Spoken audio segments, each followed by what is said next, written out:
नारायणं नमस्कृत्य नरं चैव नरोत्तमं देवीं सरस्वतीं व्यासं ततो जयमुदीरयेत्। श्रीगणेशाय नमः, श्रीसरस्वत्यै नमः, श्रीवेदव्यासाय नमः। श्रीमन्महर्षि वेदव्यास प्रणीत श्री महाभारत तृतीय खंड श्रवण कर रहे हैं। आज हम श्रवण करेंगे 170वां अध्याय। यहाँ पांडव पक्ष के रथियों और महारथियों का वर्णन तथा विराट और द्रौपदी की प्रशंसा। भीष्म जी कहते हैं कि द्रौपदेया महाराज सर्वे पंचरथ महारथः वैराटिरुक्तरश्चैव रथोदारो मतो ममः। महाराज, द्रौपदी के जो 5 पुत्र हैं वे सब के सब महारथी हैं। विराट पुत्र उत्तर को मैं उदार रथी मानता हूँ। महाबाहु अभिमन्यु रथ युद्धपतियों का भी युद्धपति है। वह शत्रुनाशक वीर समर भूमि में अर्जुन और श्री कृष्ण के समान ही पराक्रमी है। उसने अस्त्र विद्या की विधिवत शिक्षा प्राप्त की है। वह युद्ध की विचित्र कलाएं जानता है तथा दृढ़ता पूर्वक व्रत का पालन करने वाला और मनस्वी है। वह अपने पिता के क्लेश को याद करके अवश्य पराक्रम दिखाएगा। मधुवंशी शूरवीर सात्यकी भी रथ युद्धपतियों के भी युद्धपति हैं। वृष्णिवंश के प्रमुख वीरों में ये सात्यकी बड़े अमर्षशील हैं। उन्होंने भय को जीत लिया है। राजन, उत्तमौजा को भी मैं उदार रथी मानता हूँ। पराक्रमी युधामन्यु भी मेरे मत में एक श्रेष्ठ रथी हैं। उनके कई हजार रथ हाथी घोड़े हैं जो कुंती पुत्र युधिष्ठिर का प्रिय करने की इच्छा से अपने शरीर को निछावर करके युद्ध करेंगे। भारत, वे पांडवों के साथ तुम्हारी सेना में प्रवेश करके एक दूसरे का आह्वान करते हुए अग्नि और वायु की भांति विचरेंगे। वृद्ध राजा विराट और द्रुपद भी युद्ध में अजेय हैं। इन दोनों महापराक्रमी नरश्रेष्ठ वीरों को मैं महारथी ही मानता हूँ। यद्यपि वे दोनों अवस्था की दृष्टि से बहुत बूढ़े हैं, तथापि क्षत्रिय धर्म का आश्रय ले वीरों के मार्ग में स्थित हो अपनी शक्ति भर युद्ध करने का प्रयत्न करेंगे। राजेंद्र, वे दोनों नरेश वीर्य और बल से संयुक्त श्रेष्ठ पुरुषों के समान सदाचारी और महान धनुर्धर हैं। पांडवों के साथ संबंध होने के कारण वे दोनों उनके स्नेह बंधन में बंधे हुए हैं।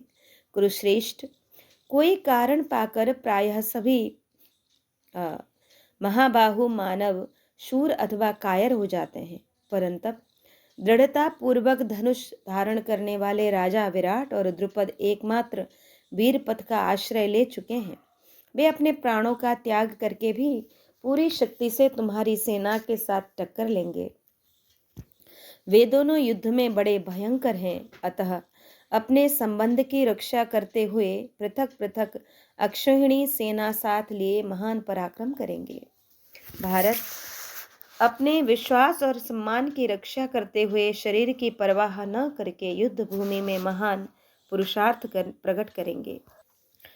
भीष्म जी कहते हैं, राजन, पांचाल राजस्य सुतो राजन परपुरंजयः शिखंडी रथमुख्यो में मतः पार्थस्य भारतः। राजन, भरत नंदन पांचाल राज द्रुपद का पुत्र शिखंडी शत्रुओं की नगरी पर विजय पाने वाला है। मैं उसे युधिष्ठिर की सेना का एक प्रमुख रथी मानता हूँ। भारत, वह तुम्हारी सेना में प्रवेश करके अपने पूर्व अपयश का नाश तथा उत्तम सुयश का विस्तार करता हुआ बड़े उत्साह से युद्ध करेगा। उसके साथ पांचालों और भद्रकों की बहुत बड़ी सेना है। वह उन रथियों के समूह द्वारा युद्ध में महान कर्म कर दिखाएगा। भारत, जो पांडवों की संपूर्ण सेना का सेनापति है वह द्रोणाचार्य का महारथी शिष्य धृष्टद्युम्न मेरे विचार से अतिरथी है। जैसे प्रलय काल में पिनाकधारी भगवान रुद्र कुपित होकर प्रजा का संहार करते हैं, उसी प्रकार यह संग्राम में शत्रुओं का संहार करता हुआ युद्ध करेगा। उसके पास रथियों की जो देव सेना के समान विशाल सेना है, उसकी संख्या बहुत होने के कारण युद्ध प्रेमी सैनिक रण क्षेत्र में उसे समुद्र के समान बताते हैं। राजेंद्र, धृष्टद्युम्न का पुत्र क्षत्रधर्मा मेरी समझ में अर्धरथी है। बाल्यावस्था होने के कारण उसने अस्त्र विद्या में अधिक परिश्रम नहीं किया है। शिशुपाल का वीर पुत्र महाधनुर्धर चेदिराज धृष्टकेतु पांडुनंदन युधिष्ठिर का संबंधी एवं महारथी है। भारत, यह शौर्य संपन्न चेदिराज अपने पुत्र के साथ आकर महारथियों के लिए सहज साध्य महान पराक्रम कर दिखाएगा। राजेंद्र, शत्रुओं की नगरी पर विजय पाने वाला क्षत्रिय धर्मपरायण छत्रदेव मेरे मत में पांडव सेना का एक श्रेष्ठ रथी है। जयंत, अमितौजा और महारथी सत्यजीत, ये सभी पांचाल शिरोमणि महामनस्वी वीर महारथी ही हैं। तात, ये सब के सब क्रोध में भरे हुए गजराजों की भांति समरभूमि में युद्ध करेंगे। पांडवों के लिए महान पराक्रम करने वाले बलवान शूरवीर अज और भोज दोनों महारथी हैं। वे संपूर्ण शक्ति लगाकर युद्ध करेंगे और अपने पुरुषार्थ का परिचय देंगे। राजेंद्र, शीघ्रता पूर्वक अस्त्र चलाने वाले विचित्र योद्धा, युद्ध कला में निपुण और दृढ़ पराक्रमी जो 5 भाई के राजकुमार हैं, वे सभी उदार रथी माने गए हैं। उन सब की ध्वजा लाल रंग की है। सुकुमार, काशिक, नील, सूर्यदत्त, शंख और मदिराश नामक ये सभी योद्धा उदार रथी हैं। युद्ध ही इन सब का शौर्य सूचक चिन्ह है। मैं इन सभी को संपूर्ण अस्त्रों के ज्ञाता और महामनस्वी मानता हूँ। महाराज, बार्द शेमी को मैं महारथी मानता हूँ तथा राजा चित्रायुध मेरे विचार से श्रेष्ठ रथी हैं। चित्रायुध संग्राम में शोभा पाने वाले तथा अर्जुन के भक्त हैं। चेकितान और सत्यधृति, ये 2 पुरुष सिंह पांडव सेना के महारथी हैं। मैं इन्हें रथियों में श्रेष्ठ मानता हूँ। भरत नंदन महाराज, व्याघ्रदत्त और चंद्रसेन, ये 2 नरेश भी मेरे मत में पांडव सेना के श्रेष्ठ रथी हैं, इसमें संशय नहीं है। भीष्म जी कहते हैं, महाराज, रोचमानो महाराजा पांडवानां महारथः युत्स्य ते मरवत संख्ये परशन्येषु भारतः, कि महाराज भारत पांडव पक्ष में राजा रोचमान महारथी हैं। वे युद्ध में शत्रु सेना के साथ देवताओं के समान पराक्रम दिखाते हुए युद्ध करेंगे। कुंती भोज कुमार राजा पुरुजित, जो भीमसेन के मामा हैं, वे भी महाधनुर्धर और अत्यंत बलवान हैं। मैं उन्हें भी अतिरथी मानता हूँ। इनका धनुष महान है। ये शस्त्र विद्या के विद्वान और युद्ध कुशल हैं। रथियों में श्रेष्ठ वीर पुरुजित विचित्र युद्ध करने वाले और शक्तिशाली हैं।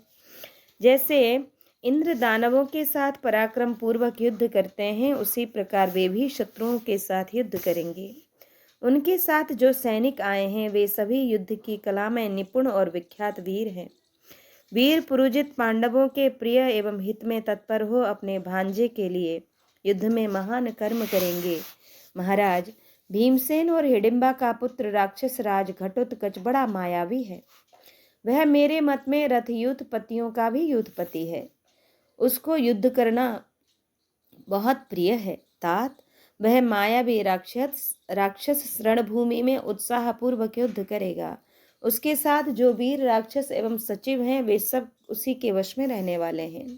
ये तथा और भी बहुत से वीर क्षत्रिय जो विभिन्न जनपदों के स्वामी हैं और जिनमें श्री कृष्ण का सबसे प्रधान स्थान है, पांडुनंदन युधिष्ठिर के लिए यहाँ एकत्र हुए हैं।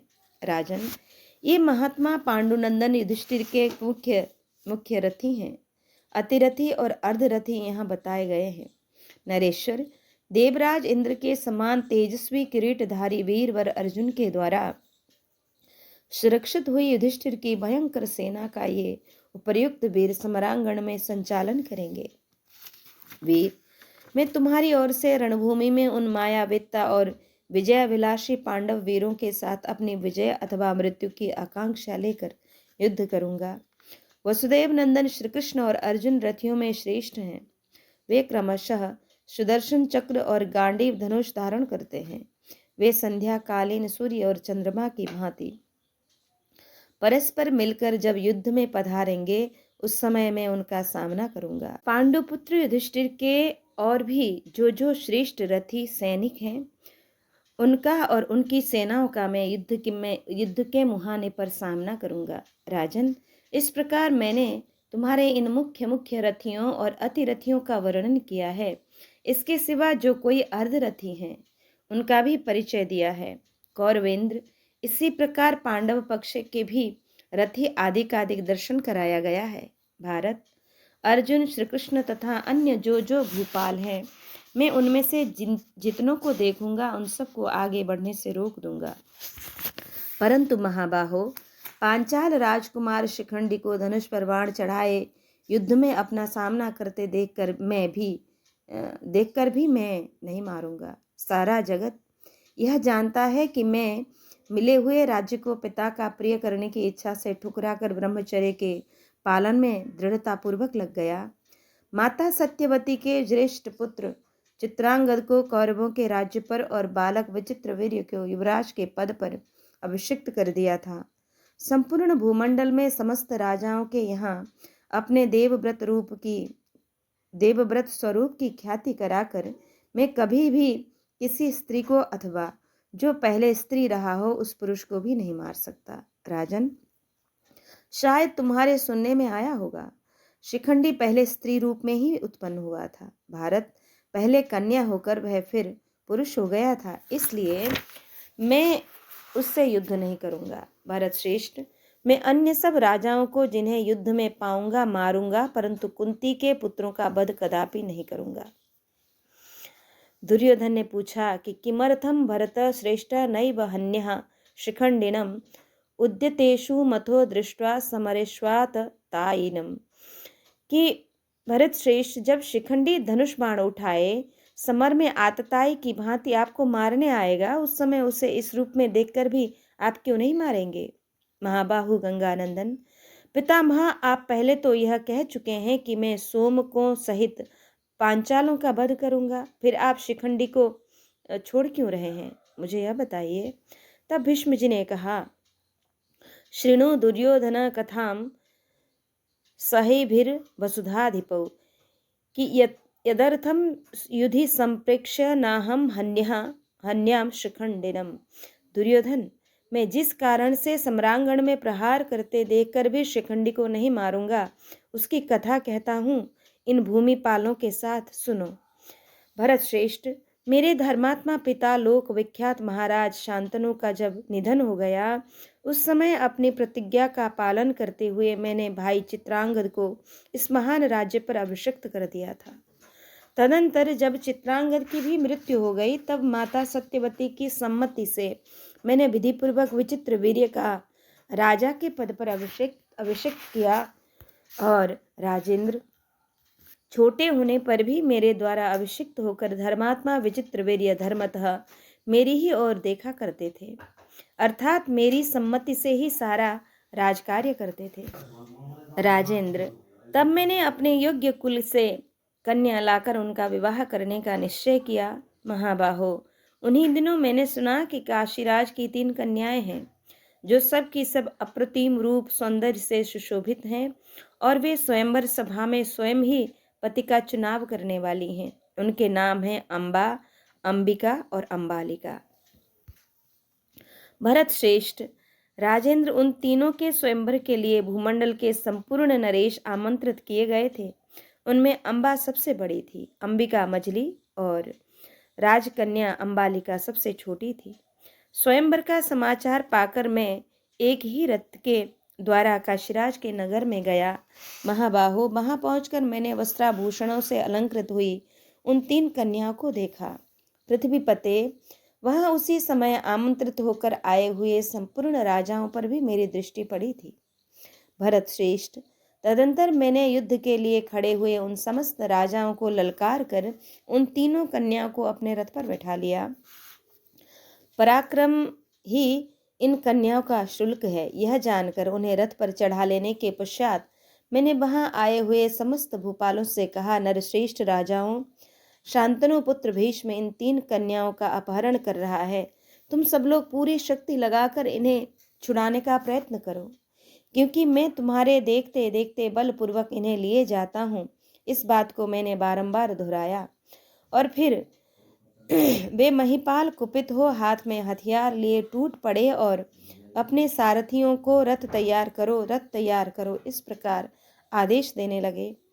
वे राजा हाथियों के समान विशाल रथों, हाथियों और हृष्ट पुष्ट अश्वों पर सवार हो अस्त्र शस्त्र लिए मुझ पर आक्रमण करने लगे।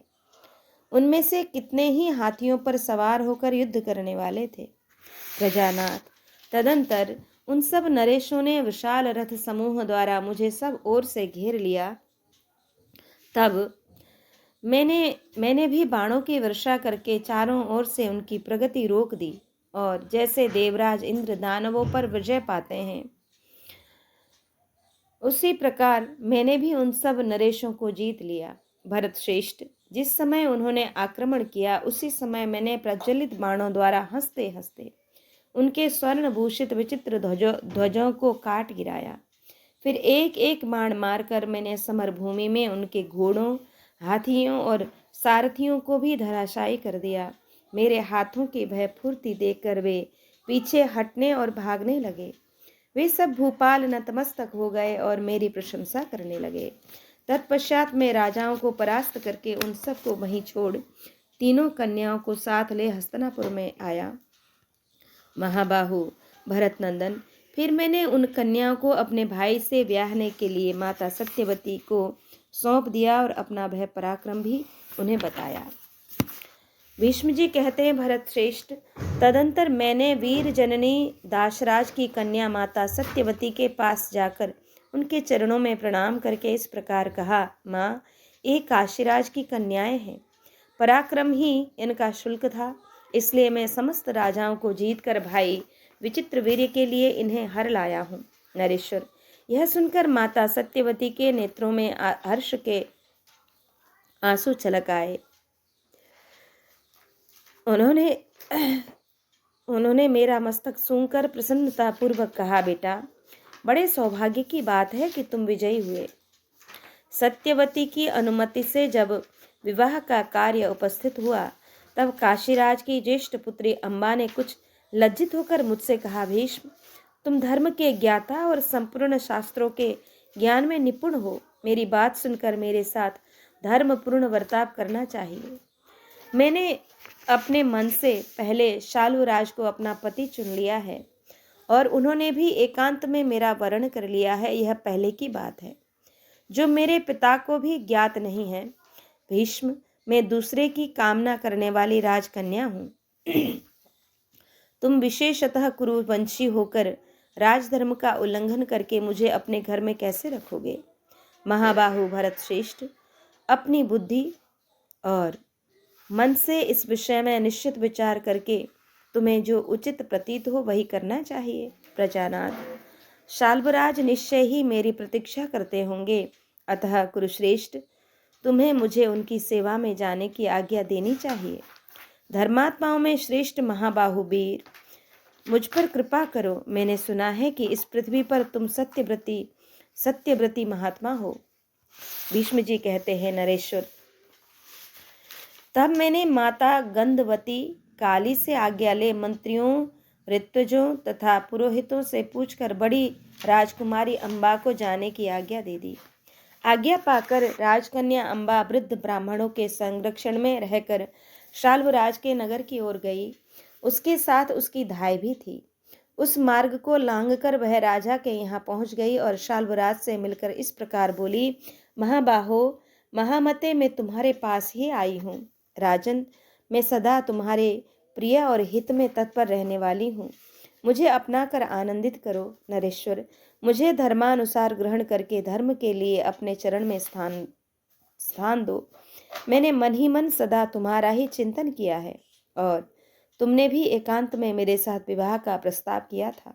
प्रजानाथ, अम्बा की बात सुनकर शाल्वराज ने मुस्कुराते हुए से कहा, सुंदरी, तुम पहले दूसरे की हो चुकी हो, अतः तुम्हारी जैसी स्त्री के साथ विवाह करने की मेरी इच्छा नहीं है। भद्रे, तुम पुनः वहां भीष्म के ही पास जाओ।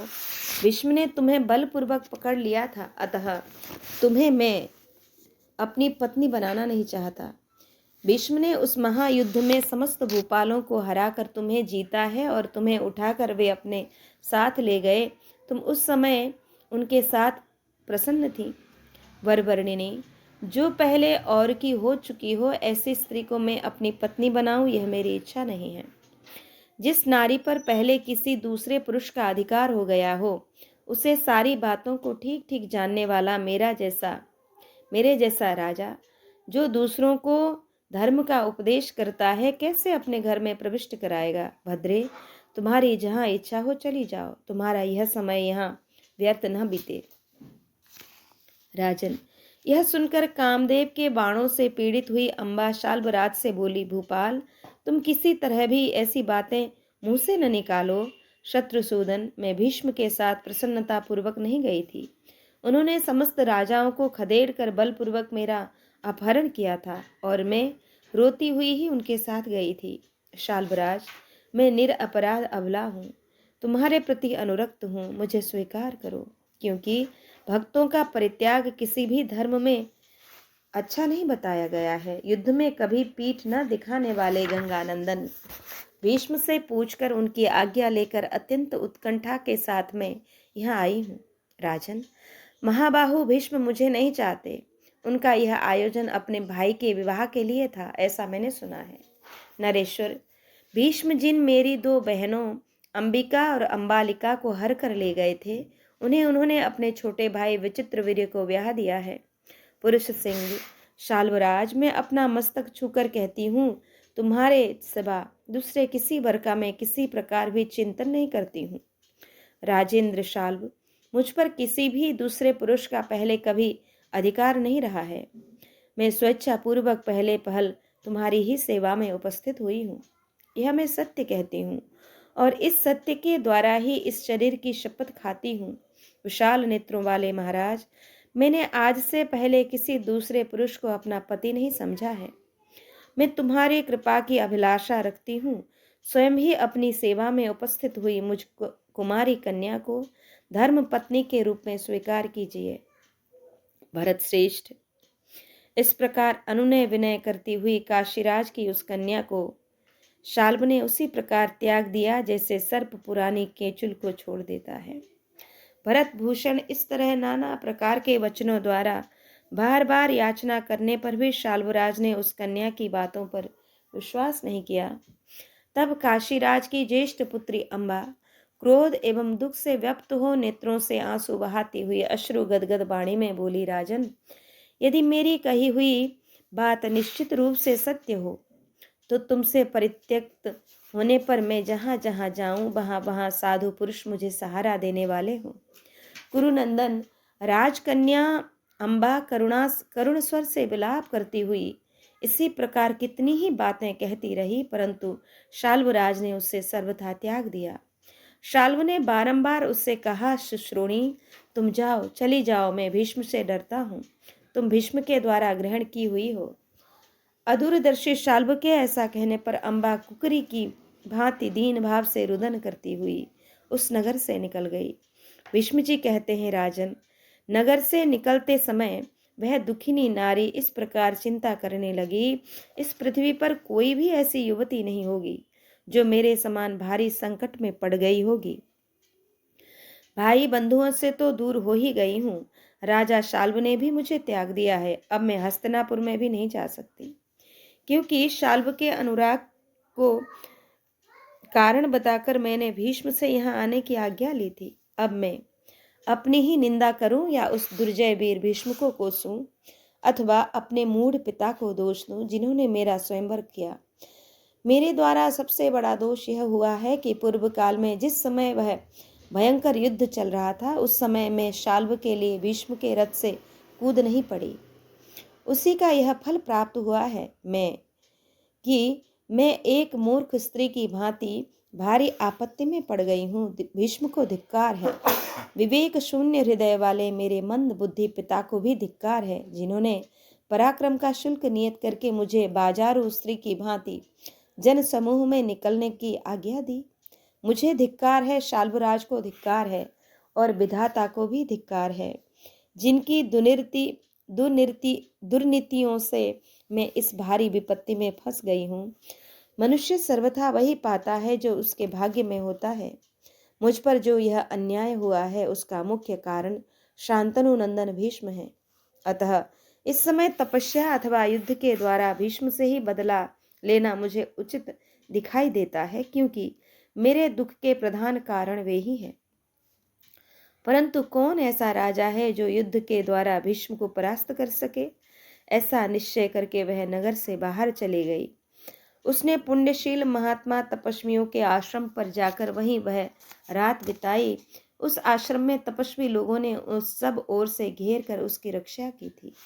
महाबाहु भरत नंदन, पवित्र मुस्कान वाली अम्बा ने अपने ऊपर बीता हुआ सारा वृत्तांत विस्तार पूर्वक उन महात्माओं से बताया। किस प्रकार अपहरण हुआ था उसका और कैसे भीष्म से छुटकारा मिला और फिर किस प्रकार शाल्व ने उसे त्याग दिया, ये सारी बातें उसने कह सुनाई। उस आश्रम में कठोर व्रत का पालन करने वाले शैख्यावत नाम से प्रसिद्ध एक तपोवृद्ध श्रेष्ठ ब्राह्मण रहते थे, जो शास्त्र और आरण्यक आदि की शिक्षा देने वाले सद्गुरु थे। महातपस्वी शैख्यावत्य मुनि ने वहां सिसकती हुई उस दुख शोक परायणा सती साध्वी आर्त अवला से कहा, भद्रे महाभागे, ऐसी दशा में इस आश्रम में निवास करने वाले तप परायण तपोधन महात्मा तुम्हारा क्या सहयोग कर सकते हैं?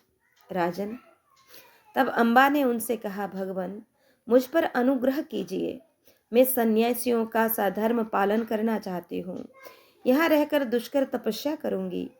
मुझ मूढ़ नारी ने अपने पूर्व जन्म के शरीर से जो पाप कर्म किए थे, अवश्य ही उन्हीं का यह दुखदायक फल प्राप्त हुआ है। तपस्वी महात्माओं, अब मैं अपने स्वजनों के यहाँ फिर नहीं लौट सकती, क्योंकि राजा शाल्व ने मुझे कोरा उत्तर देकर त्याग दिया है। उससे मेरा सारा जीवन आनंद शून्य दुखमय हो गया है। निष्पाप तापसगण, मैं चाहती हूँ कि आप देवोपम साधु पुरुष मुझे तपस्या का उपदेश दें। मुझ पर आप लोगों की कृपा हो।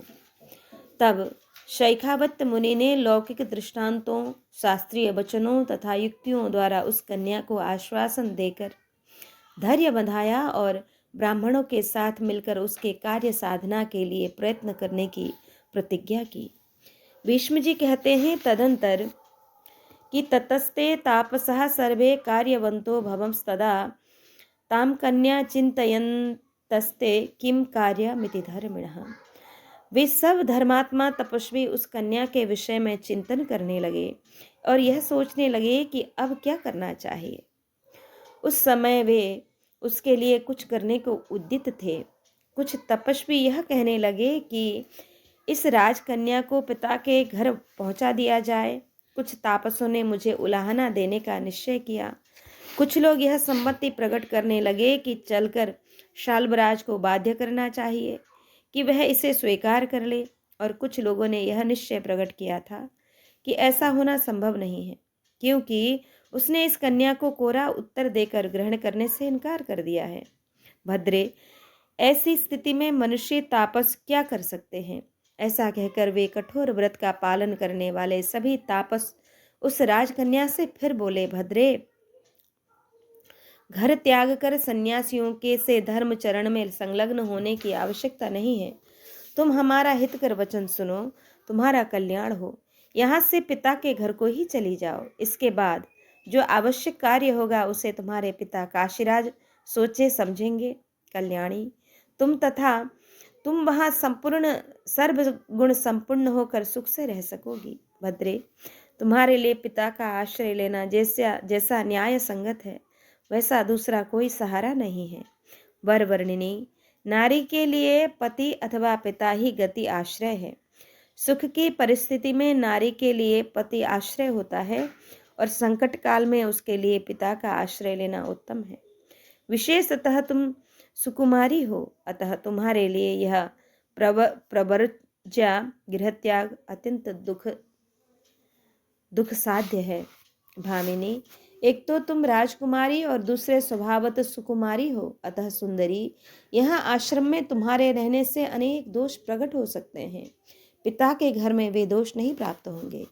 तदंतर दूसरे तापसों ने उस तपस्विनी से कहा, इस निर्जन गहन वन में तुम्हें अकेली देख कितने ही राजा तुमसे प्रणय प्रार्थना करेंगे, अतः तुम इस प्रकार तपस्या करने का विचार न करो। अम्बा बोली, तापसों, अब मेरे लिए पुनः काशी नगर में पिता के घर लौट जाना असंभव है, क्योंकि वहां मुझे बंधु बांधवों में अपमानित होकर रहना पड़ेगा। तापसों, मैं बाल्यावस्था में पिता के घर रह चुकी हूँ। आपका कल्याण हो। अब मैं वहां नहीं जाऊंगी। जहां मेरे पिता होंगे, मैं आप तपस्वी जनों द्वारा सुरक्षित होकर यहाँ तपस्या करने की ही इच्छा रखती हूँ। तापस श्रेष्ठ महर्षियों, मैं तपस्या इसलिए करना चाहती हूँ जिससे परलोक में भी मुझे इस प्रकार महान संकट एवं दुर्भाग्य का सामना न करना पड़े, अतः मैं तपस्या ही करूंगी। भीष्म जी कहते हैं, इस प्रकार वे ब्राह्मण जब यथावत चिंता में मग्न हो रहे थे, उसी समय तपस्वी राजर्षि होत्रवाहन उस वन में आ पहुंचे। तब उन सब तापसों ने स्वागत कुशल प्रश्न, आसन समर्पण और जल दान आदि अतिथि सत्कार के उपचारों द्वारा राजा होत्रवाहन का समादर किया। जब वे आसन पर बैठकर विश्राम कर चुके, उस समय उनके सुनते हुए ही वे वनवासी तपस्वी पुनः उस कन्या के विषय में बातचीत करने लगे। भारत, अम्बा और काशीराज की यह चर्चा सुनकर महातेजस्वी राजर्षि होत्रवाहन का चित्त उद्विग्न हो उठा। पूर्वोक्त रूप से दीनता पूर्वक अपना दुख निवेदन करने वाली राजकन्या अम्बा की बातें सुनकर महातपस्वी महात्मा राजर्षि होत्रवाहन दया से द्रवित हो गए। वे अम्बा के नाना थे। राजन, वे कांपते हुए उठे और उस राजकन्या को गोद में बिठाकर उसे सांत्वना देने लगे। उन्होंने उस पर संकट आने की सारी बातें आरंभ से ही पूछी और अम्बा ने भी जो कुछ जैसे जैसे हुआ था वह सारा वृत्तांत उनसे विस्तार पूर्वक बताया। तब उन तपस्वी राजर्षि ने दुख और शोक से संतप्त हो मन ही मन आवश्यक कर्तव्य का निश्चय किया और अत्यंत दुखी हो कांपते हुए ही उन्होंने उस दुखिनी कन्या से इस प्रकार कहा, भद्रे, यदि तू पिता के घर नहीं जाना चाहती हो तो न जा। मैं तेरी माँ का पिता हूँ। बेटी, मैं तेरा दुख दूर करूंगा, तू मेरे पास रह। बत्से, तेरे मन में बड़ा संताप है, तभी तो इस प्रकार सुखी जा रही है। तू मेरे कहने से तपस्या परायण जमदग्नि नंदन परशुराम जी के पास जा। वे तेरे महान दुख और शोक को अवश्य दूर करेंगे। यदि भीष्म उनकी बात नहीं मानेंगे तो वे युद्ध में उन्हें मार डालेंगे। भार्गव श्रेष्ठ परशुराम प्रलय काल की अग्नि के समान तेजस्वी हैं, तू उन्हीं की शरण में जा। वे महातपस्वी राम तुम्हें न्यायोचित मार्ग पर प्रतिष्ठित करेंगे। यह सुनकर अम्बा बारंबार आंसू बहाती हुई अपने नाना होत्रवाहन को मस्तक नभाकर प्रणाम करके मधुर स्वर में इस प्रकार बोली, नाना जी, मैं आपकी आज्ञा से वहां अवश्य जाऊंगी, परंतु मैं आज उन विश्वविख्यात श्रेष्ठ महात्मा का दर्शन कैसे कर सकूंगी और वे भृगुनंदन परशुराम जी मेरे इस दुस्सह दुख का नाश किस प्रकार करेंगे, मैं यह सब जानना चाहती हूँ, जिससे वहां जा सकूं। होत्रवाहन बोले, रामम द्रक्ष्यासि भद्रे त्वं जामदग्न्यं महावने उग्रे तपसि वर्तन्तं सत्यसंधम महाबलम। जमदग्नि नंदन परशुराम एक महान वन में उग्र तपस्या कर रहे हैं। वे महान शक्तिशाली और सत्य प्रतिज्ञ हैं।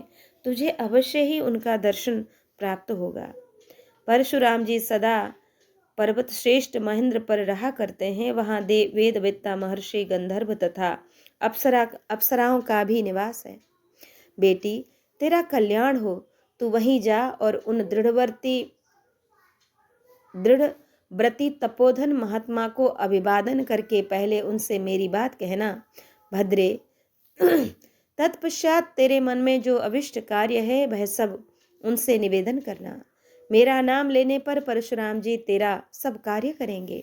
वत्से, संपूर्ण शस्त्रधारियों में श्रेष्ठ जमदग्नि नंदन वीर वर परशुराम मेरे सखा और प्रेमी सुहृद है।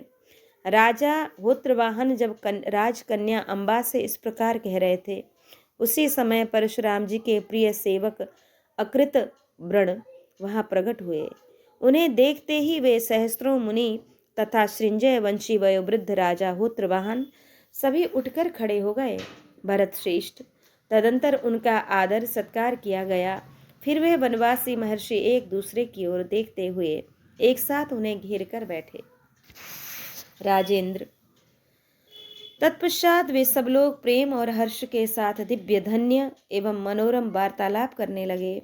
बातचीत समाप्त होने पर राजर्षि महात्मा होत्रवाहन ने महर्षियों में श्रेष्ठ परशुराम जी के विषय में अकृत व्रण से पूछा। महाबाहु अकृत व्रण, इस समय वेद वेत्ताओं में श्रेष्ठ और प्रतापी जमदग्नि नंदन परशुराम जी का दर्शन कहाँ हो सकता है? तब अकृत व्रण ने कहा, राजन, परशुराम जी तो सदा आपकी ही चर्चा किया करते हैं। उनका कहना है कि संजय वंशी राजर्षि होत्रवाहन मेरे प्रिय सखा हैं। मेरा विश्वास है कि कल सवेरे तक परशुराम जी यहाँ उपस्थित हो जाएंगे। वे आपसे ही मिलने के लिए आ रहे हैं, अतः आप यहीं उनका दर्शन कीजिएगा। राजर्षि, मैं वहां जानना चाहता हूँ कि यह कन्या किस लिए वन में आई है, यह किसकी पुत्री है और आपकी क्या लगती है? तब होत्रवाहन बोले कि प्रभो, यह मेरी दौहित्री पुत्री है अनघ। काशीराज की परम प्रिय ज्येष्ठ पुत्री अपनी 2 छोटी बहनों के साथ स्वयंवर में उपस्थित हुई थी। उनमें से यही अम्बा नाम से विख्यात काशीराज की ज्येष्ठ पुत्री है। तपोधन, इसकी दोनों छोटी बहनें अंबिका और अंबालिका कहलाती हैं। महर्षि, काशीपुरी में इन्हीं कन्याओं के लिए भूमंडल का समस्त क्षत्रिय समुदाय एकत्र हुआ था। उस अवसर पर वहां महान स्वयंवरोत्सव का आयोजन किया गया था। कहते हैं, उस अवसर पर महातेजस्वी और महापराक्रमी शांतनु नंदन भीष्म सब राजाओं को जीतकर इन तीनों कन्याओं को हर लाए। भरत नंदन, भीष्म का हृदय इन कन्याओं के प्रति सर्वथा शुद्ध था। वे समस्त भूपालों को परास्त करके कन्याओं को साथ लिए हस्तिनापुर में आए। वहां आकर शक्तिशाली भीष्म ने सत्यवती को ये कन्याएं सौंप दी और इनके साथ अपने छोटे भाई विचित्रवीर्य का विवाह करने की आज्ञा दे दी। द्विजश्रेष्ठ, वहां वैवाहिक आयोजन आरंभ हुआ। यह देख यह कन्या मंत्रियों के बीच में गंगानंदन भीष्म से बोली, धर्मज्ञ, मैंने मन ही मन वीरवर शाल्वराज को अपना पति चुन लिया है। अतः मेरा मन अन्यत्र अनुरक्त होने के कारण आपको अपने भाई के साथ मेरा विवाह नहीं करना चाहिए। अम्बा का यह वचन सुनकर भीष्म ने मंत्रियों के साथ सलाह करके माता सत्यवती की सम्मति प्राप्त करके एक निश्चय पर पहुंचकर इस कन्या को छोड़ दिया।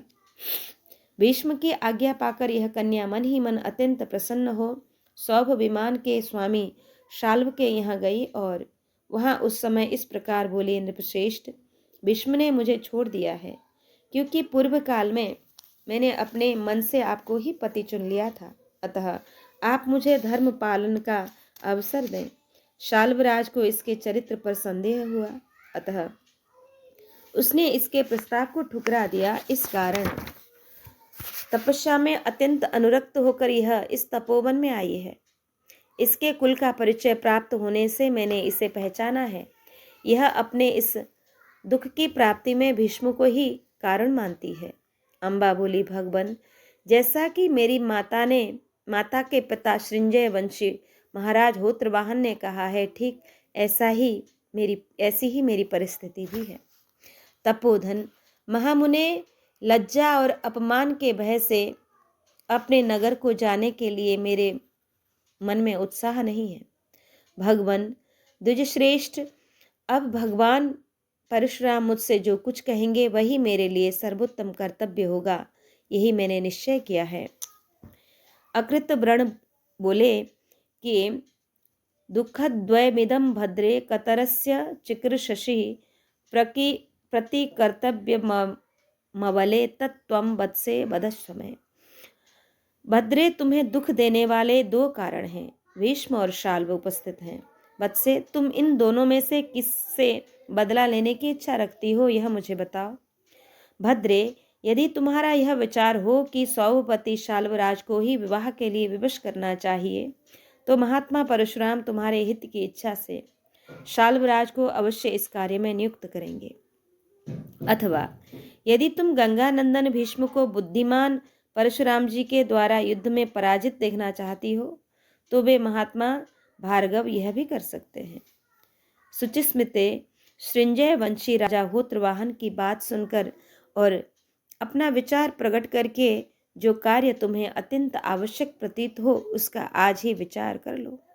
अम्बा बोली, भगवन, भीष्म बिना जाने मुझे हर लाए थे और ब्राह्मण इससे उन्हें इस बात का पता नहीं था कि मेरा मन शाल्ब में अनुरक्त है।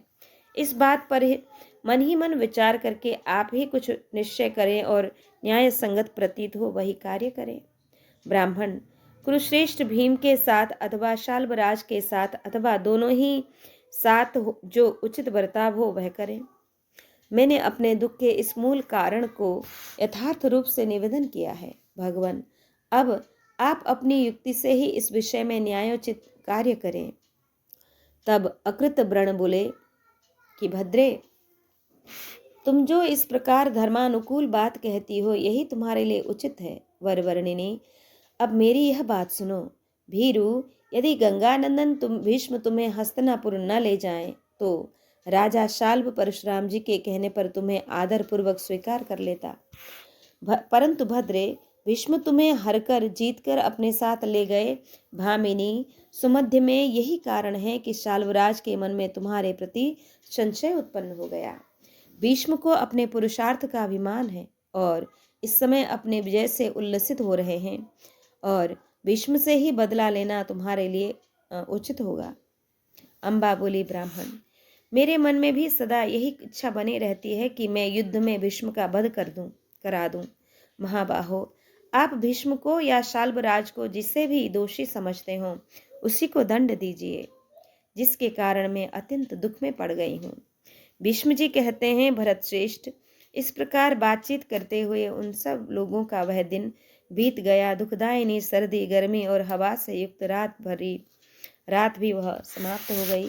राजन, तदंतर अपने शिष्यों से घिरे हुए जटा बलकलधारी मुनिवर परशुराम जी वहां प्रकट हुए। वे अपने तेज के कारण प्रज्वलित से हो रहे थे। नृपश्रेष्ठ, उनके हृदय में दीनता का नाम नहीं था। उन्होंने अपने हाथों में धनुष, खड्ग और फरसा ले रखा था। उनके हृदय से रजोगुण दूर हो गया था। वे राजा सृंजय के निकट आए। राजन, उन्हें देखकर वे तपस्वी मुनि, महातपस्वी नरेश तथा वह तपस्विनी राजकन्या, ये सब के सब हाथ जोड़कर खड़े हो गए। फिर उन्होंने स्वस्थ चित्त होकर मधुपर्क द्वारा भार्गव परशुराम जी का पूजन किया। विधिपूर्वक पूजित होने पर वे उन्हीं के साथ वहां बैठे। भारत, तत्पश्चात परशुराम जी और सृंजय होत्रवाहन दोनों मित्र पहले की बीती बातें कहते हुए एक जगह बैठ गए। बातचीत के अंत में राजर्षि होत्रवाहन ने महाबली भृगुश्रेष्ठ परशुराम जी से मधुर वाणी में उस समय यह अर्थयुक्त वचन कहा। कार्य साधन कुशल प्रभु परशुराम, यह मेरी पुत्री की पुत्री काशीराज की कन्या है। इसका कुछ कार्य है, उसे आप इसी के मुख से ठीक ठीक सुन लें। बहुत अच्छा, कहो बेटी। इस प्रकार उस कन्या को जब परशुराम जी ने प्रेरित किया तब वह प्रज्वलित अग्नि के समान तेजस्वी परशुराम जी के पास आई और उनके कल्याणकारी चरणों को सिर से प्रणाम करके कमल दल के समान सुशोभित होने वाले दोनों हाथों से उनका स्पर्श करती हुई सामने खड़ी हो गई। उसके नेत्रों में आंसू भराए वह शोक से आतुर होकर रोने लगी और सबको शरण देने वाले भृगुनंदन परशुराम जी की शरण में गई। परशुराम जी बोले, राजकुमारी, जैसा तू इन सृंजय की दौहित्री है उसी प्रकार मेरी भी है। तेरे मन में जो दुख है उसे बता, मैं तेरे कथा अनुसार सब कार्य करूंगा। अम्बा बोली, भगवान, आप महान व्रतधारी हैं। आज मैं आपकी शरण में आई हूँ। प्रभु, इस भयंकर शोक सागर में डूबने से मुझे बचाइए। भीष्म जी कहते हैं, राजन, उसके सुंदर रूप, नूतन तरुण शरीर तथा अत्यंत सुकुमारता को देखकर परशुराम जी चिंता में पड़ गए कि न जाने यह क्या कहेगी। उसके प्रति दया भाव से परिपूर्ण हो भृगुकुल भूषण परशुराम बहुत देर तक उसी के विषय में चिंता करते रहे। तदंतर परशुराम जी के पुनः यह कहने पर कि तुम अपनी बात कहो, पवित्र मुस्कान वाली अम्बा ने उनसे अपना सारा वृत्तांत ठीक ठीक बता दिया। राजकुमारी अम्बा का यह कथन सुनकर जमदग्नि नंदन परशुराम ने क्या करना है इसका निश्चय करके उस सुंदर अंगों वाली राजकुमारी से कहा। परशुराम जी बोले, भामिनी, मैं तुझे कुरुश्रेष्ठ भीष्म के पास भेजूंगा। नरपति भीष्म सुनते ही मेरी आज्ञा का पालन करेगा। भद्रे, यदि गंगानंदन भीष्म मेरी बात नहीं मानेगा तो मैं युद्ध में अस्त्र शस्त्रों के तेज से मंत्रियों सहित उसे भी भस्म कर डालूंगा। अथवा राजकुमारी, यदि वहां जाने का तेरा विचार न हो तो मैं वीर शाल्वराज को ही पहले इस कार्य में नियुक्त करूं, उसके साथ तेरा ब्याह करा दूं। अम्बा बोली, भृगुनंदन, शाल्वराज में मेरा अनुराग है और मैं पहले ही उन्हें पाना चाहती हूँ। यह सुनते ही भीष्म ने मुझे विदा कर दिया था। तब सौभराज के पास जाकर मैंने उनसे ऐसी बातें कहीं जिन्हें अपने मुख से कहना स्त्री जाति के लिए अत्यंत दुष्कर होता है, परंतु मेरे चरित्र पर संदेह हो जाने के कारण उसने मुझे स्वीकार नहीं किया। भृगुनंदन, इन सब बातों पर बुद्धिपूर्वक विचार करके जो उचित प्रतीत हो उसी कार्य की ओर आप ध्यान दें।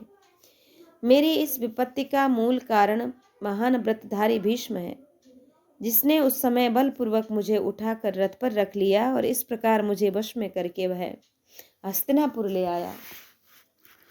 महाबाहु भृगु सिंह, आप भीष्म को ही मार डालिए, जिसके कारण मुझे ऐसा दुख प्राप्त हुआ है और मैं इस प्रकार विवश होकर अत्यंत अप्रिय आचरण में प्रवृत्त हुई हूँ। निष्पाप भार्गव, भीष्म लोभी, नीच और विजयोल्लास से परिपूर्ण है, अतः आपको उसी से बदला लेना उचित है। प्रभु, भरतवंशी भीष्म ने जब से मुझे इस दशा में डाल दिया है, तब से मेरे हृदय में कहीं संकल्प उठता है कि मैं उस महान व्रतधारी का वध करा दूं। निष्पाप महाबाहु राम, आज आप मेरी इसी कामना को पूर्ण कीजिए। जैसे इंद्र ने वृत्रासुर का वध किया था, उसी प्रकार आप भी भीष्म को मार डालिए। तब भीष्म जी कहते हैं, एव मुक्तस्तदा रामो जहि भीष्ममिति प्रभो उवाच रुदतिम कन्या चोदयंती पुनः पुनः। राजन, अम्बा के ऐसा कहने पर कि प्रभु भीष्म को मार डालिए, परशुराम जी ने रो रो कर बार बार प्रेरणा देने वाली उस कन्या से इस प्रकार कहा, सुंदरी, काशी राजकुमारी में अपनी प्रतिज्ञा के अनुसार किसी वेदवेत्ता ब्राह्मण को आवश्यकता हो तो उसी के लिए शस्त्र उठाता हूँ, वैसा कारण हुए बिना इच्छा अनुसार हथियार नहीं उठाता। अतः इस प्रतिज्ञा की रक्षा करते हुए मैं तेरा दूसरा कौन सा कार्य करूं। राजकन्या, भीष्म और शाल्व दोनों मेरी आज्ञा के अधीन होंगे, अतः निर्दोष अंगों वाली सुंदरी, मैं तेरा कार्य करूंगा, तू शोक न कर। भामिनी, मैं किसी तरह ब्राह्मणों की आज्ञा के बिना हथियार नहीं उठाऊंगा, ऐसी मैंने प्रतिज्ञा कर रखी है। अम्बा बोली, भगवान, आप जैसे हो सके वैसे ही मेरा दुख दूर करें। वह दुख भीष्म जी ने पैदा किया है, अतः प्रभु उसी का शीघ्र वध कीजिए। परशुराम जी बोले, काशीराज की पुत्री, तू पुनः सोच कर बता। यद्यपि भीष्म तेरे लिए वंदनीय है, तथापि मेरे कहने से वह तेरे चरणों को अपने सिर पर उठा लेंगे। अम्बा बोली, राम, यदि आप मेरा प्रिय करना चाहते हैं तो युद्ध में आमंत्रित हों, असुर के समान गर्जना करने वाले भीष्म को मार डालिए और आपने जो प्रतिज्ञा कर रखी है उसे भी सत्य कीजिए। भीष्म जी कहते हैं, राजन, परशुराम और अम्बा में जब इस प्रकार बातचीत हो रही थी, उसी समय परम धर्मात्मा ऋषि अकृत व्रण ने यह बात कही, महाबाहो, यह कन्या शरण में आई है, अतः आपको इसका त्याग नहीं करना चाहिए। भृगुनंदन राम, यदि युद्ध में आपके बुलाने पर भीष्म सामने आकर अपनी पराजय स्वीकार करे अथवा आपकी बात ही मान ले तो इस कन्या का कार्य सिद्ध हो जाएगा। महामुने राम, प्रभु, ऐसा होने से आपकी कही हुई बात सत्य सिद्ध होगी। वीरवर भार्गव, आपने समस्त क्षत्रियों को जीतकर ब्राह्मणों के बीच में यह प्रतिज्ञा की थी कि यदि कोई ब्राह्मण, क्षत्रिय, वैश्य अथवा शूद्र ब्राह्मणों से द्वेष करेगा तो मैं उसे निश्चय ही मार डालूंगा। साथ ही भयभीत होकर शरण में आए हुए शरणार्थियों का परित्याग मैं जीते जी किसी भी प्रकार नहीं कर सकूंगा, और जो युद्ध में एकत्र हुए संपूर्ण क्षत्रियों को जीत लेगा, उस तेजस्वी पुरुष का भी मैं वध कर डालूंगा। भृगुनंदन राम, इस प्रकार कुरुकुल का भार वहन करने वाला भीष्म समस्त क्षत्रियों पर विजय पा चुका है। अतः आप संग्राम में उसके सामने जाकर युद्ध कीजिए। परशुराम जी बोले, मुनि श्रेष्ठ, मुझे अपनी पहले की हुई प्रतिज्ञा स्मरण है, तथापि मैं ऐसा प्रयत्न करूंगा कि साम नीति से ही काम बन जाए। ब्राह्मण काशीराज की कन्या के मन में जो यह कार्य है वह महान है। मैं उसकी सिद्धि के लिए इस कन्या को साथ लेकर स्वयं ही वहां जाऊंगा जहां भीष्म है। यदि युद्ध की स्पृहा रखने वाला भीष्म मेरी बात नहीं मानेगा तो मैं उस अभिमानी को मार डालूंगा। यह मेरा निश्चित विचार है। मेरे चलाए हुए बाण देहधारियों के शरीर में अटकते नहीं हैं, उन्हें विदीर्ण करके बाहर निकल जाते हैं। यह बात तुम्हें पूर्व काल में क्षत्रियों के साथ होने वाले युद्ध के समय ज्ञात हो ही चुकी है। ऐसा कहकर महातपस्वी परशुराम जी उन ब्रह्मवादी महर्षियों के साथ प्रस्थान करने का निश्चय करके उसके लिए उद्यत हो गए। तत्पश्चात रात भर वहीं रहकर प्रातःकाल संध्योपासना, गायत्री जप और अग्निहोत्र करके वे तपस्वी मुनि मेरा वध करने की इच्छा से उस आश्रम से चले। महाराज भरतनंदन, फिर उन वेदवादी मुनियों को साथ ले परशुराम जी राजकन्या अम्बा के साथ कुरुक्षेत्र में आए। वहां भृगुश्रेष्ठ परशुराम जी को आगे करके उन सभी तपस्वी महात्माओं ने सरस्वती नदी के तट पर आश्रय ले रात्रि में निवास किया। भीष्म जी कहते हैं, तदंतर तीसरे दिन हस्तिनापुर के बाहर एक स्थान पर ठहर कर महान व्रतधारी परशुराम जी ने मुझे संदेश दिया, राजन, मैं यहाँ आया हूँ, तुम मेरा प्रिय कार्य करो। तेज के भंडार और महाबली भगवान परशुराम को अपने राज्य की सीमा पर आया हुआ सुनकर मैं बड़ी प्रसन्नता के साथ वेग पूर्वक उनके पास गया। राजेंद्र, उस समय एक गौ को आगे करके ब्राह्मणों से घिरा हुआ मैं देवताओं के समान तेजस्वी ऋतुजों तथा पुरोहितों के साथ उनकी सेवा में उपस्थित हुआ। मुझे अपने समीप आया हुआ देख प्रतापी परशुराम जी ने मेरी दी हुई पूजा स्वीकार की और इस प्रकार कहा कि परशुराम जी बोले, भीष्म, तुमने किस विचार से इन दिनों स्वयं पत्नी की कामना से रहित होते हुए भी काशीराज की इस कन्या का अपहरण किया, अपने घर ले आए और पुनः इसे निकाल बाहर कर दिया। तुमने इस यशस्विनी राजकुमारी को धर्म से भ्रष्ट कर दिया है। तुम्हारे द्वारा इसका स्पर्श कर लिया गया है। ऐसी दशा में इसे दूसरा कौन ग्रहण कर सकता है? भारत, तुम ही इसे हरकर लाए थे। इसी कारण से शाल्वराज ने इसके साथ विवाह करने से इनकार कर दिया है। अतः अब तुम मेरी आज्ञा से इसे ग्रहण कर लो। पुरुष सिंह, तुम्हें ऐसा करना चाहिए जिससे इस राजकुमारी को स्वधर्म पालन का अवसर प्राप्त हो। अनग, तुम्हें राजाओं का इस प्रकार अपमान करना उचित नहीं है। तब मैंने परशुराम जी को उदास देखकर इस प्रकार कहा, ब्राह्मण, अब मैं इसका विवाह अपने भाई के साथ किसी प्रकार नहीं कर सकता। भृगुनंदन, इसने पहले मुझसे ही आकर कहा कि मैं शाल्वकी हूँ। तब मैंने इससे जाने की आज्ञा दे दी और यह शाल्वराज के नगर को चली गई। मैं भय से, दया से, धन के लोभ से तथा और किसी कामना से भी क्षत्रिय धर्म का त्याग नहीं कर सकता। यह मेरा स्वीकार किया हुआ व्रत है। यह सुनकर परशुराम जी के नेत्रों में क्रोध का भाव व्यक्त हो गया और वे मुझसे इस प्रकार बोले, नरश्रेष्ठ, तुम यदि मेरी बात नहीं मानोगे तो आज मैं मंत्रियों सहित तुम्हें मार डालूंगा। इस बात को उन्होंने बार बार दोहराया। शत्रुदमन दुर्योधन, परशुराम जी ने क्रोध भरे नेत्रों से देखते हुए बड़े रोषावेश में आकर यह बात कही थी, तथापि मैं प्रिय वचनों द्वारा उन भृगुश्रेष्ठ महात्मा से बार बार शांत रहने के लिए प्रार्थना करता रहा, पर वे किसी प्रकार शांत न हो सके। तब मैंने उन ब्राह्मण शिरोमणि के चरणों में मस्तक झुकाकर पुनः प्रणाम किया और इस प्रकार पूछा, भगवान, क्या कारण है कि आप मेरे साथ युद्ध करना चाहते हैं? बाल्यावस्था में आपने ही मुझे 4 प्रकार के धनुर्वेद की शिक्षा दी है। महाबाहु भार्गव, मैं तो आपका शिष्य हूँ। तब परशुराम जी ने क्रोध से लाल आंखें करके मुझसे कहा, महामते भीष्म, तुम मुझे अपना गुरु तो समझते हो, परंतु मेरा प्रिय करने के लिए काशीराज की इस कन्या को ग्रहण नहीं करते हो। किंतु कुरुनंदन, ऐसा किए बिना तुम्हें शांति नहीं मिल सकती। महाबाहो, इसे ग्रहण कर लो और इस प्रकार अपने कुल की रक्षा करो। तुम्हारे द्वारा अपनी मर्यादा से गिर जाने के कारण इसे पति की प्राप्ति नहीं हो रही है।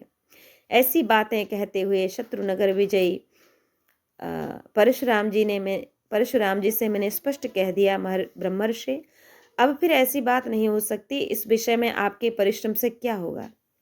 जमदग्नि नंदन, भगवान, आप मेरे प्राचीन गुरु हैं, यह सोचकर ही मैं आपको प्रसन्न करने की चेष्टा कर रहा हूँ। इस अम्बा को तो मैंने पहले ही त्याग दिया था। दूसरे के प्रति अनुराग रखने वाली नारी सर्पिणी के समान भयंकर होती है। कौन ऐसा पुरुष होगा जो जानबूझकर उसे कभी भी अपने घर में स्थान देगा? क्योंकि स्त्रियों का पर पुरुष में अनुराग रूप दोष महान अनर्थ का कारण होता है। महान व्रतधारी राम, मैं इंद्र के भी भय से धर्म का त्याग नहीं कर सकता। आप प्रसन्न हो या न हो, आपको जो कुछ करना हो शीघ्र कर डालिए। विशुद्ध हृदय वाले परम बुद्धिमान राम, पुराण में महात्मा मरुत के द्वारा कहा हुआ यह श्लोक सुनने में आता है कि यदि गुरु भी गर्भ में आकर कर्तव्य और अकर्तव्य को न समझते हुए कुपथ का आश्रय ले तो उसका परित्याग कर दिया जाता है। आप मेरे गुरु हैं, यह समझकर मैंने प्रेम पूर्वक आपका अधिक से अधिक सम्मान किया है, परंतु आप गुरु का सा वर्ताव नहीं जानते, अतः मैं आपके साथ युद्ध करूंगा। एक तो आप गुरु हैं, उसमें भी विशेषतः ब्राह्मण हैं, उस पर भी विशेष बात यह है कि आप तपस्या में बढ़े चढ़े हैं, अतः आप जैसे पुरुष को मैं कैसे मार सकता हूँ? यही सोचकर मैंने अब तक आपके तीक्ष्ण बर्ताव को चुपचाप सह लिया है। यदि ब्राह्मण भी क्षत्रिय की भांति धनुष्मान उठाकर युद्ध में क्रोध पूर्वक सामने आकर युद्ध करने लगे और पीठ दिखाकर भागे नहीं, तो उसे इस दशा में देखकर जो योद्धा मार डालता है उसे ब्रह्म हत्या का दोष नहीं लगता। यह धर्म शास्त्रों का निर्णय है। तपोधन, मैं क्षत्रिय हूँ और क्षत्रियों के ही धर्म में स्थित हूँ। जो जैसा वर्ताव करता है उसके साथ वैसा ही वर्ताव करने वाला पुरुष न तो अधर्म को प्राप्त होता है और न अमंगल का ही भागी होता है।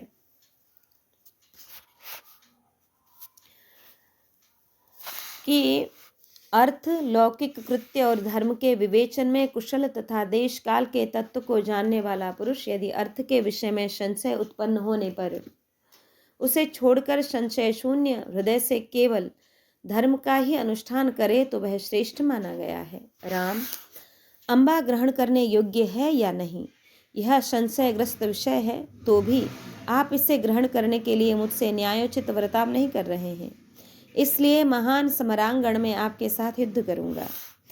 आप उस समय मेरे बाहुबल और अलौकिक पराक्रम को देखिएगा। भृगुनंदन, ऐसी दशा में भी मैं जो कुछ कर सकता हूँ उससे अवश्य करूंगा। विप्रवर, मैं कुरुक्षेत्र में चलकर आपके साथ युद्ध करूंगा। महातेजस्वी राम, आप द्वंद्व युद्ध के लिए इच्छा अनुसार तैयार कर लीजिए। राम, उस समय महान युद्ध में मेरे सैकड़ों बाणों से पीड़ित एवं शस्त्रपूत हो मारे जाने पर आप पुण्य कर्मों द्वारा जीते हुए दिव्य लोक को प्राप्त करेंगे। युद्ध प्रिय महाबाहु तपोधन, अब आप लौटिए और कुरुक्षेत्र में ही चलिए, मैं युद्ध के लिए वहीं आपके पास आऊंगा। भृगुनंदन परशुराम, जहाँ पूर्व काल में अपने पिता को अंजलि दान देकर आपने आत्मशुद्धि का अनुभव किया था, वहीं मैं भी आपको मारकर आत्मशुद्धि करूंगा। ब्राह्मण कहलाने वाले रण दुर्मद राम, आप तुरंत कुरुक्षेत्र में पधारिए, मैं वहीं आकर आपके पुरातन दर्प का दलन करूंगा। राम, आप जो बहुत बार भरी सभाओं में अपनी प्रशंसा के लिए यह कहा करते हैं कि मैंने अकेले ही संसार के समस्त क्षत्रियों को जीत लिया था, तो उसका उत्तर सुन लीजिए। उन दिनों भीष्म अथवा मेरे जैसा दूसरा कोई क्षत्रिय उत्पन्न नहीं हुआ था। तेजस्वी क्षत्रिय तो पीछे उत्पन्न हुए हैं, आप तो घास फूस में ही प्रज्वलित हुए हैं। तिनकों के समान दुर्बल क्षत्रियों पर ही अपना तेज प्रकट किया है। महाबाहो, जो आपकी युद्ध विषय कामना तथा अभिमान को नष्ट कर सके, वह शत्रु नगर पर विजय करने पाने वाला यह भीष्म तो अब उत्पन्न हुआ है। राम, मैं युद्ध में आपका सारा घमंड चूर चूर कर दूंगा, इसमें संशय नहीं है। भीष्म जी कहते हैं, भरत नंदन।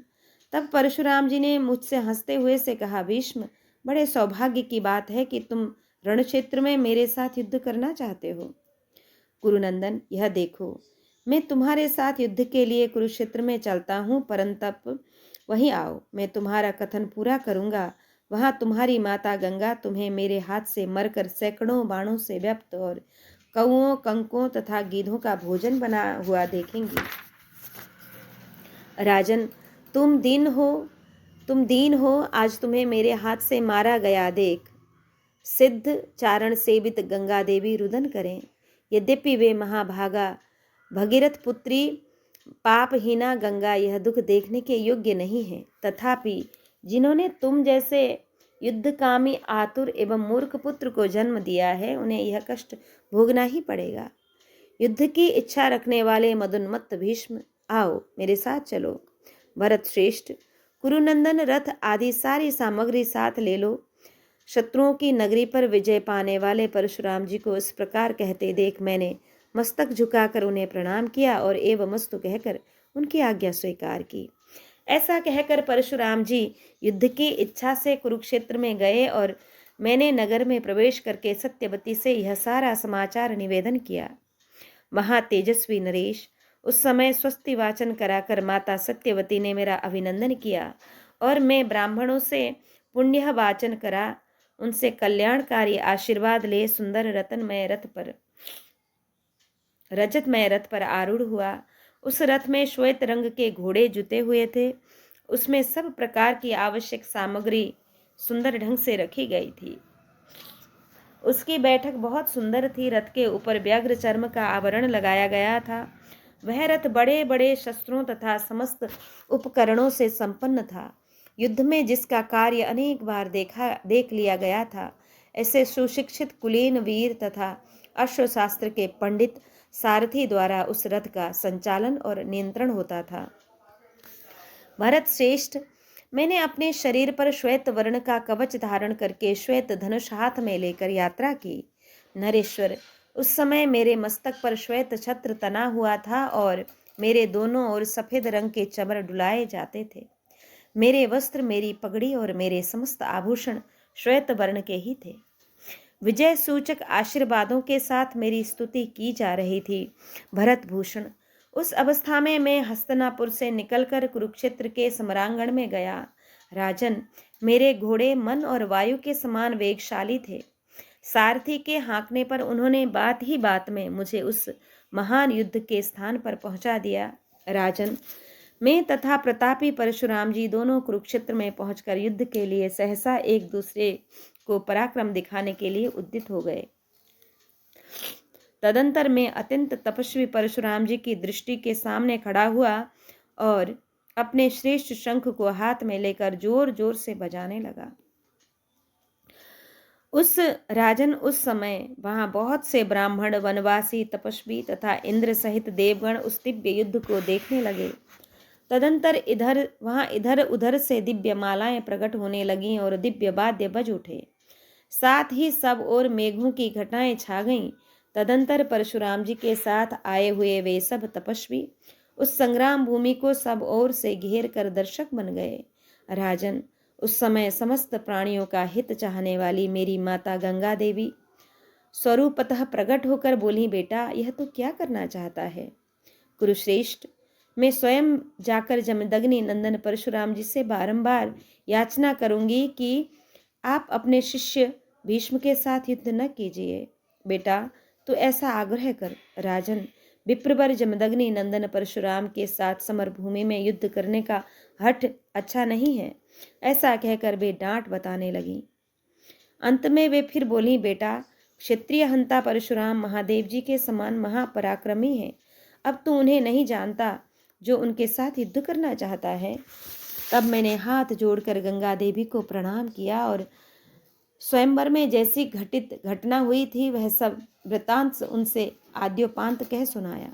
राजेंद्र, मैंने परशुराम जी से पहले जो जो बातें कही थी तथा काशीराज की कन्या की जो पुरानी करतूतें थी उन सबको बता दिया। तत्पश्चात मेरी जन्मदायिनी माता गंगा ने भृगुनंदन परशुराम जी के पास जाकर मेरे लिए उनसे क्षमा मांगी। साथ ही यह भी कहा कि भीष्म आपका शिष्य है, अतः उसके साथ आप युद्ध न करें। तब याचना करने वाली मेरी माता से परशुराम जी ने कहा, तुम पहले भीष्म को ही युद्ध से निवृत्त करो। वह मेरे इच्छानुसार कार्य नहीं कर रहा है, इसलिए मैंने उस पर चढ़ाई की है। वैशंपायन जी कहते हैं, जन्मेजय, तब गंगा देवी पुत्र स्नेहवश पुनः भीष्म के पास आईं। उस समय भीष्म के नेत्रों में क्रोध व्याप्त हो रहा था, अतः उन्होंने भी माता का कहना नहीं माना। इतने में ही भृगुकुल तिलक ब्राह्मण शिरोमणि महातपस्वी धर्मात्मा परशुराम जी दिखाई दिए।